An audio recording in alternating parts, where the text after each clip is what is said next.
Welcome to the final episode of Rusty Reviews. Yes, I know you're sad to see it go, but all good things must come to an end. I hope you enjoyed that opening sequence.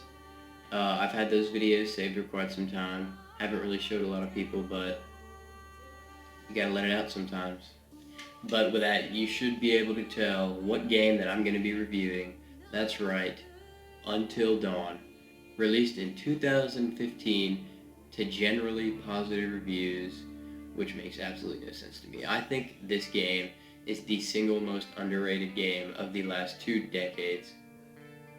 Now, it's categorized as an interactive horror drama, and it has an incredibly interesting story, and it has so many left turns that you're going to be doing 360s the whole time that you play.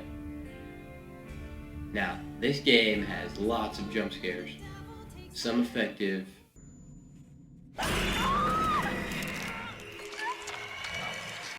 and some not. One more thing that I really like about this game is the quick time events. Like if you try to slide down a mountain, it's a little more risky, and you have to press like the right button within a certain amount of time, but it's worth it because you'll get somewhere faster. But one thing that shocks me is that this game is categorized with other interactive movie type games, like Detroit Become Human. That is one of the most popular movie-like video games where you just kind of do minimal things and the game kind of plays itself. I don't think this game is like that though. You actually play for the whole game. Unlike Detroit Become Human, where it is like an interactive movie, this one has way more to do, and you feel like you're playing a video game, which is what you would want, ideally, in a video game. Anyway, the story is as follows.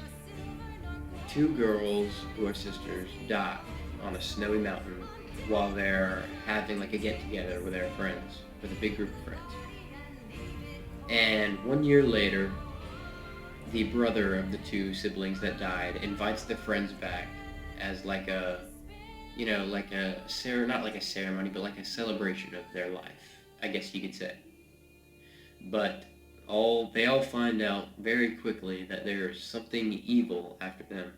And that's pretty much as specific as I can get into the story without going into spoilers.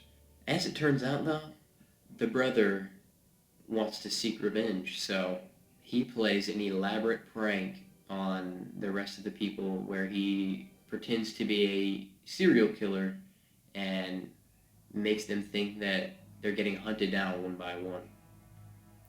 Now, but what none of them know is that there's an evil man-eating Wendigo that is on the mountain, and there's caves under them. That's where the Wendigo lives, and the Wendigo is actually hunting them down one by one, not as a joke. And it is up to the player to decide who lives and who dies, depending on their choices, as represented by the butterfly effect, which is one of the single greatest parts of this game.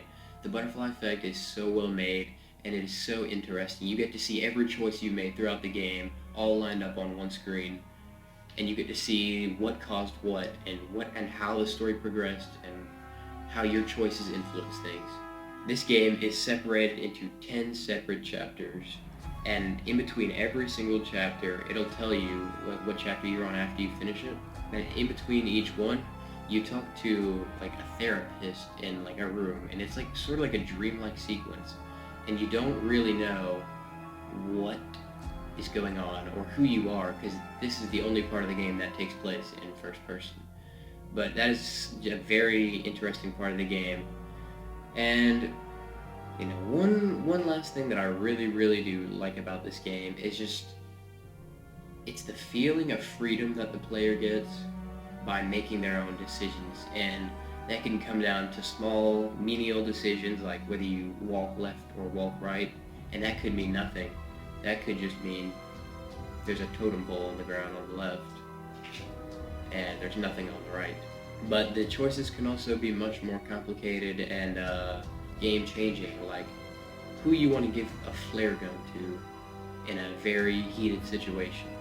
The game has multiple endings, 6 to be exact, and all of them can be accomplished with around the same amount of effort, and even the most difficult ending to get takes no grinding. It takes no longer to get. You just have to know what you're doing, or be lucky. And with that, it is time that I give this game my final review.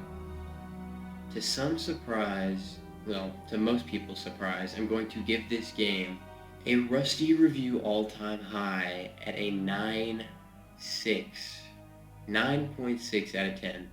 This isn't even my favorite game. You know, it's probably like top 5, maybe top 3. I don't know. That's not what this is about. It's just such a very, very good and well-designed game. And here's the thing, after you beat it once, you can just go right back and you can beat it again, get a different ending. And you don't have to Google how to do it, you can just make different decisions. And with that, thank you so much for watching my videos. Unfortunately, I will not be making a return, but I hope you enjoyed your stay while you were here. Please like this video, subscribe if you haven't, leave a comment, share it. Thank you so much for your time.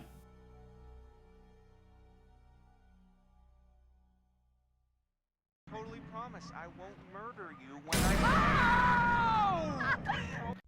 I totally promise I won't murder you when I